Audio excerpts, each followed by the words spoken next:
সরলা দেবী ও প্রতাপাদিত্য উৎসব। যেসব ছেলেমেয়েরা তখন আমার কাছে আসতো তার মধ্যে মণিলাল গাঙ্গুলি বলে একটি ছেলে ছিল। সে একদিন আমায় অনুরোধ করলে তাদের সাম্বৎসরিক উৎসবের দিন আসতে, আমি যেন তাতে সভা নেতৃত্ব করি।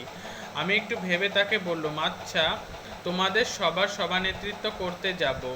এটাকে যদি তোমাদের সাহিত্য সমালোচনার সাম্বৎসরিক না করে সেদিন তোমাদের সভা থেকে প্রতাপাদিত্য উৎসব করো, আর দিনটা আরও পিছিয়ে পয়লা বৈশাখে ফেলো, যেদিন প্রতাপাদিত্যের রাজ্যাভিষেক হয়েছিল।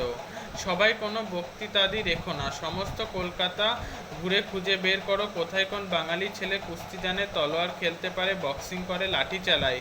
তাদের খেলার প্রদর্শনী করো, আর আমি তাদের এক একটি বিষয়ে এক একটি মেডেল দেব। মণিলাল রাজি হলো।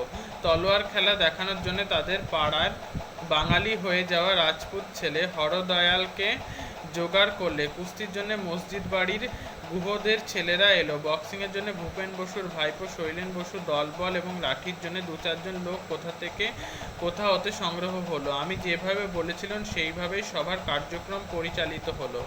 শেষে আমার হাতে মেডেল বিতরণ। সেই মেডেলের একদিকে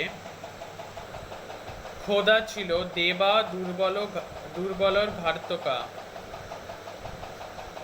সরলা দেবীর প্রতাপাদিত্য উৎসবের উদ্যোগে ও রবীন্দ্রনাথ ঠাকুরের পছন্দ ছিল। রবীন্দ্রনাথ প্রতাপাদিত্যকে জাতীয় বীর বলে তুলে ধরার বিপক্ষে ছিলেন।